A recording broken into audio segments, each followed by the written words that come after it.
High BP के patient हर घर में हैं कि आप जब तक उसको डॉक्टर के पास ले जाते हैं, डॉक्टर कहता है सॉरी, आधे घंटे पहले लाते तो हम इन्हें बचा लेते हैं। तो उस केस में आपको क्या करना है, 5 ऐसे अलार्मिंग कंडीशन कि जब आप इस क्रिटिकल पोजीशन में हो जाते हो कि आपको होम रेमेडी चाहिए बिफोर कि आप डॉक्टर तक पहुंचें। आप कुछ ऐसा उपचार क्या करें जिससे हम पेशेंट को हॉस्पिटल तक बहुत अच्छे से पहुंचा सकें और उसको आगे का जो है प्रोसेस ट्रीटमेंट का दे सकें। हाई बीपी के पेशेंट हर घर में हैं, तो उनके रात के टाइम 12 बजे के बाद और 4 बजे के पहले जो है हार्ट पेशेंट का एक बार स्ट्रोक लेना बहुत ही कॉमन होता है डेली के रूटीन में कि आप जब तक उसको डॉक्टर के पास ले जाते हैं, डॉक्टर कहता है सॉरी, आधे घंटे पहले लाते तो हम इन्हें बचा लेते।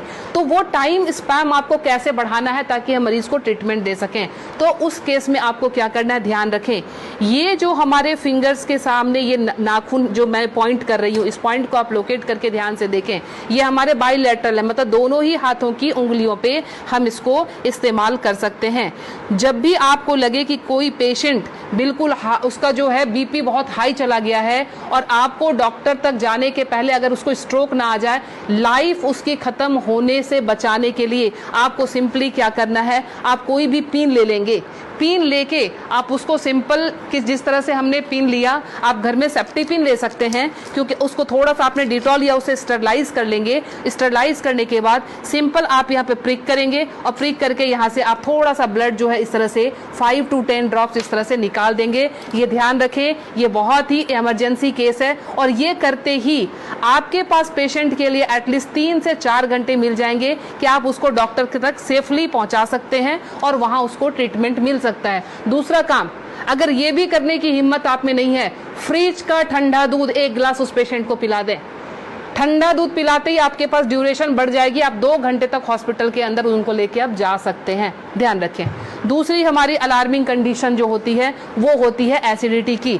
एसिडिटी समटाइम्स इतना हाई हो जाता है कि रात को सोना मुश्किल, सीने में जलन और भारीपन, उस केस में भी लगता है जैसे हमें हार्ट की प्रॉब्लम आ रही है। उसमें क्या करेंगे, उस केस में कि हमने इस पॉइंट को, एसिडिटी के केस में आपने इस पॉइंट को लेना। पॉइंट लोकेट कैसे करेंगे, तो आपने इस तरह से अपने थंब के इस वाले पॉइंट को, फर्स्ट पोर को यहाँ से मेजर कर लेंगे, खोल के यहाँ से मेजर करके आपका जहां ये टच हो रहा है यहाँ से आपने इसको प्रेस करना शुरू किया।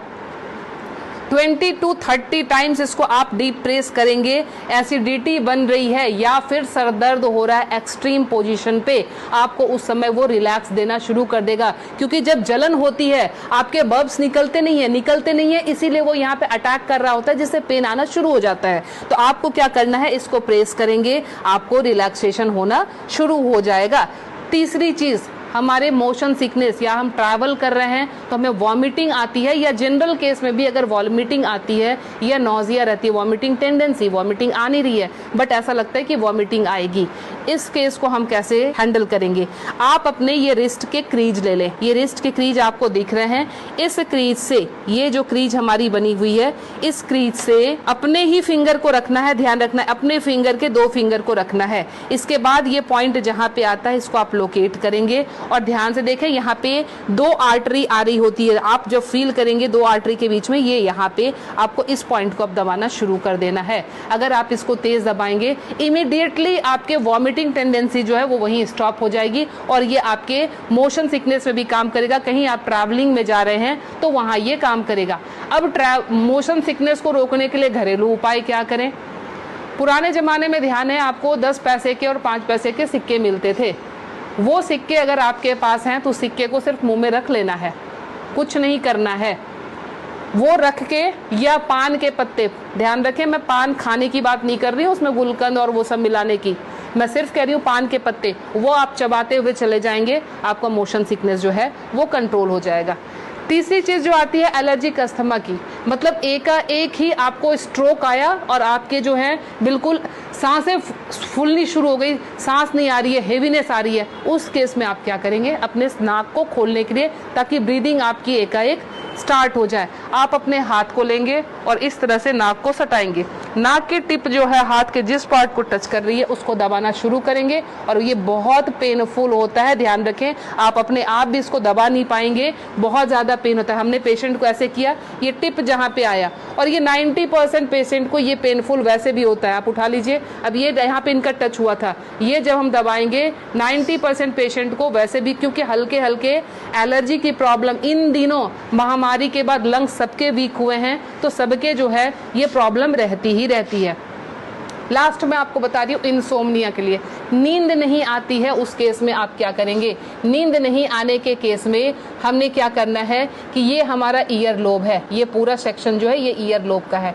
रात को आप क्रीम या तेल लेकर इस सेक्शन की इस तरह से हल्के हल्के हाथों की मसाज देंगे।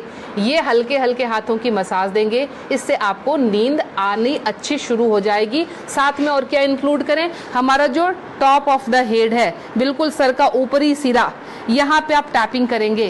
टैपिंग करने का मतलब हल्का हल्का आप इसको ठोकते जाएं, ये इसको वाइब्रेट करें। वाइब्रेट करने का मतलब आप यहाँ से जो है एनर्जी हमारे जा रही है नीचे, क्योंकि आपको पता है ये माउंटेन बना हुआ है, यहाँ से एनर्जी का फ्लो शुरू होता है, तो ये एनर्जी जो है पूरी जगह जाएगी और आपको बिल्कुल काम कर देगी, शांत कर देगी। तो ये 5 अलार्मिंग पॉइंट्स आपको हमेशा के लिए याद रखना है।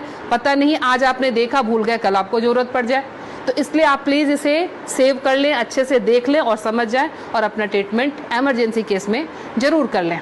मैं Leena Shrigyan, naturopathy and alternative therapy expert, नई दिल्ली से। मुझसे मिलने के लिए करनाल प्लस से संपर्क करें।